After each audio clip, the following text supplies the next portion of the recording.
안녕하세요. 인생 뷰티풀 채널의 옆집 아저씨입니다. 오늘은 2021년 기초생활수급자 자격 기준 및 수급비 이렇게 바뀐다 라는 주제로 옆집 아저씨가 다 알려드리겠습니다.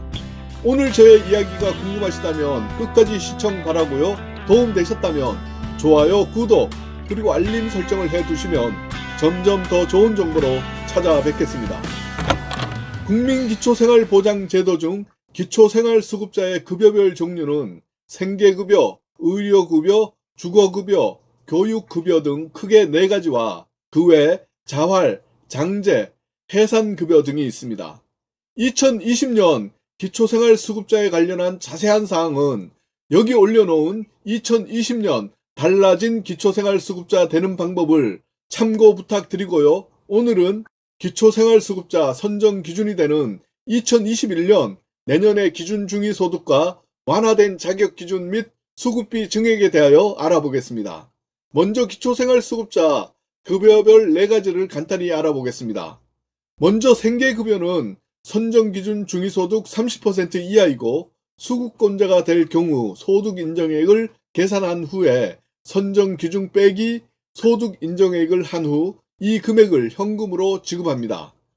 특히 이번에 중요한 사항 중 하나는 생계급여의 부양 의무자 기준을 2022년까지 단계적으로 폐지할 예정인데 서울시의 경우는 한 발 빠르게 만 75세 이상의 어르신에 대해서 당장 올해 2020년 8월부터 생계급여 수급자의 부양 의무자 기준을 폐지한다고 밝혔습니다.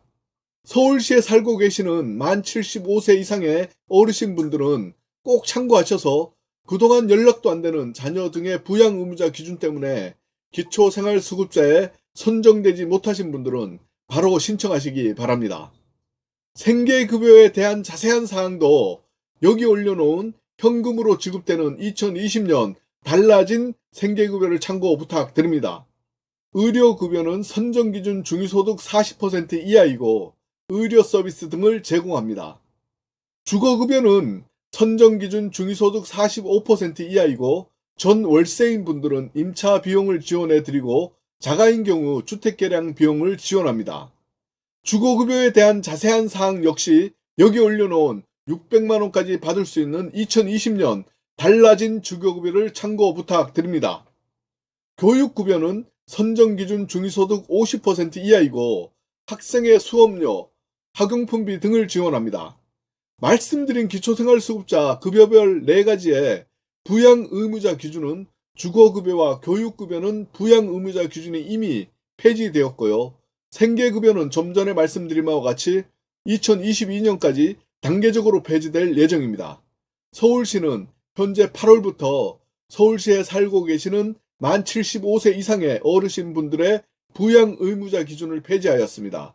꼭 참고하셔서 그동안 연락도 안 되는 자녀 등의 부양 의무자 기준 때문에 기초생활수급자에 선정되지 못하신 분들은 바로 신청하시기 바랍니다. 다음은 2021년 달라지는 소득인정액 기준을 알아보겠습니다.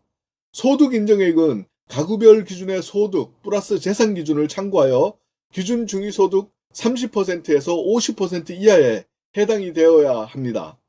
소득에는 근로소득, 사업소득, 임대소득, 연금 등이 있으며 재산에는 부동산, 자동차, 보험, 현금 등이 있습니다. 먼저 2021년 기준이 되는 중위소득은 1인 가구는 182만 8천원 정도이고요. 2인 가구는 308만 8천원, 3인 가구는 398만 4천원, 4인 가구는 487만 6천원 정도입니다. 이 중에서 3인 가구를 예로 말씀드리자면 2020년에는 3인 가구 기준 중위소득은 387만원 정도인데 2021년에는 3인 가구 기준 중위소득이 11만 3,373원이 증가한 398만 950원이 됩니다. 그럼 증가한 선정 기준액을 살펴보겠습니다. 먼저 선정 기준 중위소득 30% 이하인 생계급여의 선정 기준액은 2020년에는 3인 가구 선정 기준액이 116만 1,000원이었는데 2021년에는 3인 가구 선정 기준액이 119만 5천원으로 증가하여 이에 따라서 수급 금액도 증가하게 됩니다. 선정 기준 중위소득 40% 이하인 의료급여는 2020년에는 3인 가구 선정 기준액이 154만 8천 원인데 2021년에는 3인 가구 선정 기준액이 159만 3천 원이 됩니다. 선정 기준 중위소득 45% 이하인 주거급여는 2020년에는 3인 가구 선정 기준액이 174만 1천 원인데 2021년에는 3인 가구 선정 기준액이 179만 2천 원으로 증가하였습니다. 이와 함께 지급하는 임대료도 표에서 보시는 바와 같이 좀 올랐는데요. 1급지 3인 기준 2020년에는 최대 35만 9천 원이었다면 2021년에는 5만 5천 원 증액된 최대 41만 4천 원을 지급받으실 수 있습니다. 나머지는 표를 참고 부탁드립니다. 마지막으로 선정기준 중위소득 50% 이하인 교육급여는 2020년에는 3인 가구 선정 기준액이 193만 5천 원인데 2021년 내년에는 3인 가구 선정 기준액이 199만 1천 원으로 증가합니다.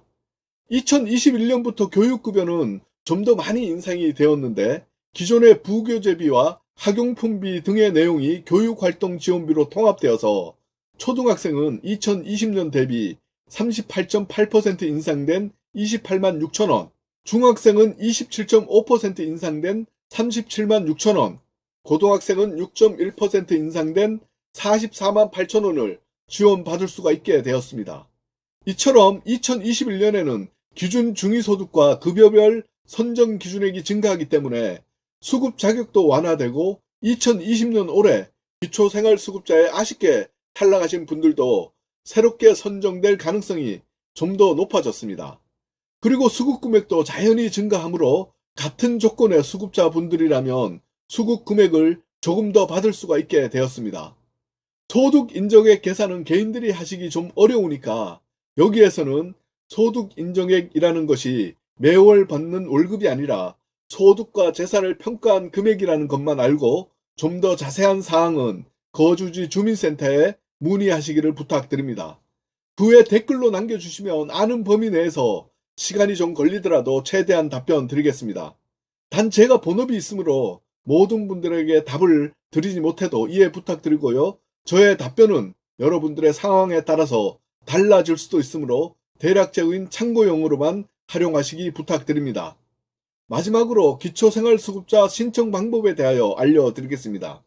신청하실 때 직접 방문하실 때에는 주민등록상 7거주하시는 주민센터에 방문하여 신청하시면 되고요. 본인이 아니더라도 가구원, 친족, 지인이 신청하실 수도 있습니다. 인터넷상으로 신청하실 때에는 보건복지부 홈페이지 복지로 서비스에서 신청하시면 되고요.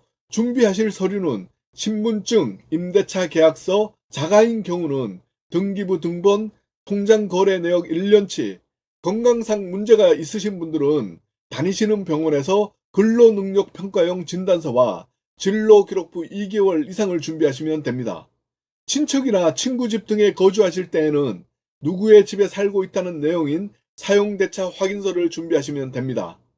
이렇게 신청을 하시면 기초생활수급자 결과는 특별한 경우를 제외하고 일반적으로 신청일로부터 약 30일 소요됩니다. 급여는 신청일이 속한 달부터 지급이 되는데 예를 들어 8월에 신청하여 9월에 수급자로 선정되었다면 8월분 급여부터 지급받으시게 됩니다. 이상 오늘은 2021년 기초생활수급자 자격기준 및 수급비 이렇게 바뀐다라는 주제로 옆집 아저씨가 알려드렸습니다. 오늘 저의 이야기가 도움되셨다면 좋아요, 구독, 그리고 알림 설정을 해두시면 점점 더 좋은 정보로 찾아뵙겠습니다. 인생 뷰티풀 채널 옆집 아저씨였습니다. 날마다 행복하시고 건강하십시오. 감사합니다.